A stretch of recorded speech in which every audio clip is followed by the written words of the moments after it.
Oke, setelah 2 bulan di Ketapang Pekat, kita beningin, kita lihat progresnya. Nanti kita kasih lihat video before afternya.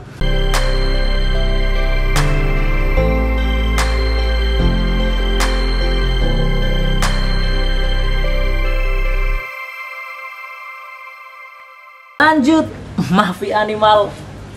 Kali ini mau ngebahas soal progres, khusus progres tanah Marolioides yang dari 2000 berapa, 2010-an lah, waktu pertama kali saya dengar soal progresnya Marolioides sampai sekarang 2021 semakin berkembang teori-teorinya, semakin banyak, dan dari banyak itu, dari pengalaman pribadi, pengalaman teman-teman, dan top surveinya mungkin seperti ini.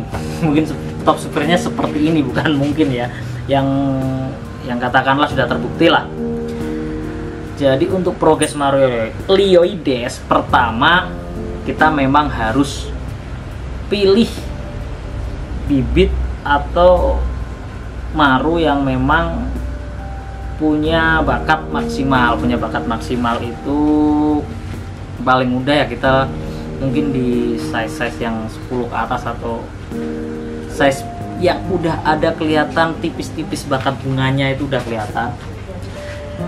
Itu kita pilih, meskipun kita dapat sana yang bakatnya bagus, kalau progresnya nggak tepat atau asal piara tetap bagus, cuman nggak maksimal. Jadi kalau kita piara asal-asalan, punya saya asal-asalan bagus kok, harusnya kalau di progres bisa jauh lebih bagus.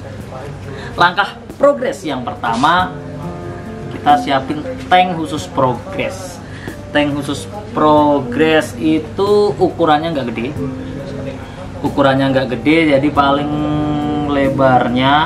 panjangnya 1,5 kali dari panjang sana, lebarnya cukup sepanjang cananya, lebih dikit lah, jadi bisa bikin cana kita nggak cepet tumbuh gede tapi warnanya jadi pekat. Karena kalau pertumbuhannya maksimal terlalu cepet, warnanya juga nggak bisa pekat maksimal. Ini kita ambil contoh ini progresannya Korichi di Snakehead. Ini kan ukuran tanknya kelihatan lah, nggak terlalu gede, mental ikan bagus. Pertama yang kita udah siapin tank tadi, kita taruh tank tersebut di tempat yang terkena sinar matahari. Paling bagus kena sinar matahari langsung ya. Kalau kena sinar matahari langsung kan otomatis suhu panas. Marolioides sendiri itu lebih bagus di suhu yang cukup panas, cukup hangat, yaitu 28 sampai 32 dia oke lah. Dan di sinar matahari itu juga ada kandungan Kelvin standarnya atau rata-rata normalnya di sinar matahari itu sekitar 5.800 Kelvin. Kalaupun terpaksanya nggak ada tempat yang kena sinar matahari, bisa dibantu pakai lampu. Jadi lampunya kita juga pakai yang Kelvinnya 6.000-an lah, meskipun nggak ada yang bisa menggantikan sinar matahari, nggak ada yang seyoi sinar matahari lah. Kemudian yang wajib lagi,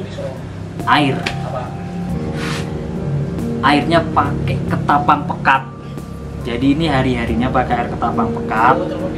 Ini memang baru dibersihin, kita mau lihat perkembangannya atau progresnya dari yang sebelumnya di ketapang pekat kan nggak terlalu jelas ya, kita lihat progresnya. Itu baru sekitar 2 bulanan nih. Nanti ada video before afternya. Terus sekitar 2 bulanan di ketapang pekat. Terus sekarang baru kemarin dibeningin. Berisik cuy.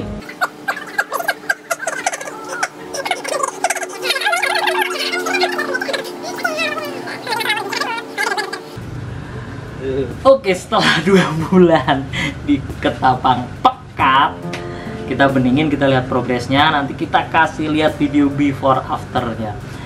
Kenapa pakai ketapang pekat? Semua setuju ketapang pekat itu sangat baik untuk progres. Jadi di ketapang itu selain ada antibiotik alami, jadi kalaupun airnya itu memburuk, kalau ada ketapang ya lebih tahan lah, dia lebih teratasi. Juga ada tanin yang dikeluarkan ketapang itu mirip kayak di habitat aslinya sana. Jadi tanin yang dikeluarin ketapang itu mirip kayak di habitat aslinya sana, di rawa-rawa gambut. Jadi di alamnya itu kan airnya hitam itu. Cuman meskipun airnya hitam, itu air sebenarnya bening, gimana ya istilah ngomongnya ya, airnya bagus gitu, airnya bagus. Kandungan TDS-nya itu rendah. Kandungan TDS itu zat kandungan mineral dan zat-zat lain termasuk amonia yang terkandung di air. Jadi di sana meskipun warna airnya hitam kayak kuah rawon, tetap kandungan TDS-nya rendah. TDS paling tinggi bisa dikonsumsi manusia itu 500. Kandungan TDS-nya 500, dan di Trengganu sana, di Danau Trengganu, kandungannya sekitar cuma belasan. Jadi air itu bening banget gitu loh. Selain antibiotik alami, ketapang juga nurunin pH. Jadi pH di habitat alaminya itu rendah banget. Kita ambil sampel lagi di Trengganu, itu di Danau Trengganu pH-nya sekitar 3,5 sampai 4,5, sedangkan normal pH di sini, air di sini itu, air di Jawa itu 7 sampai 8 lah. Itu pH normalnya di sini. Jadi kalau pakai ketapang kita bisa pH lebih rendah, meskipun setelah pH turun, untuk menjaganya supaya pH tetap di bawah itu susah, apalagi pakai aerator ataupun filter, karena banyaknya oksigen yang masuk itu menormalkan pH. Jadi pH yang udah rendah naik lagi ke normal, maksudnya nggak naik terus. Cuman paling enggak kalau udah di ketapang pekat, dia udah bener-bener merasa nyaman gitu, lebih nyaman gitulah. Itu termasuk momok sih, sesuatu yang susah di Cana itu untuk mengatur pH-nya. Jadi ini di sini juga sampelnya kan, ini semuanya tertutup, tutupnya cukup rapat, bukan pakai ram ya, pakainya kaca paling enak. Karena kalau pakai ram aktivitas oksigen yang masuk atau paling nggak kalau ketutup CO2-nya lebih terjaga dan pH-nya lebih stabil lah. Meskipun di air ketapang itu ada antibiotiknya, tetap kita harus jaga kualitas air. Jadi meskipun di sini itu airnya pekat, hitam tadi saya sampaikan, sampai 2 bulan dia di air pekat, tetap kita harus jaga kualitas airnya. Paling enggak ya mungkin 2 minggu atau sebulan sekali diganti air 50%, tambah ketapang lagi. Gitu aja terus sampai kita merasa kan kita jadi kita pindah ke tempat terang,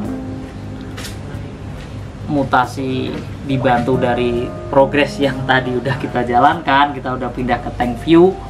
Itu ikan pasti, saya ngomong pasti ya, lebih maksimal dari enggaknya. Meskipun Marulioides itu setiap individu itu kadang punya karakter beda-beda. Ada yang di air ketapang, ada beberapa kasus sih yang saya pernah dengar itu kalau di air ketapang dia merasa nggak nyaman. Cuman itu mungkin berapa banding 1 lah, nggak ngerti.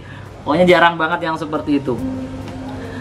Oke, jadi mungkin cukup progresannya segitu. Terima kasih banyak yang udah menyimak Mavi Animal, yang udah subscribe, yang udah mengikuti. Kita akan selalu coba memberikan info yang menarik, bermanfaat, juga sesingkat mungkin.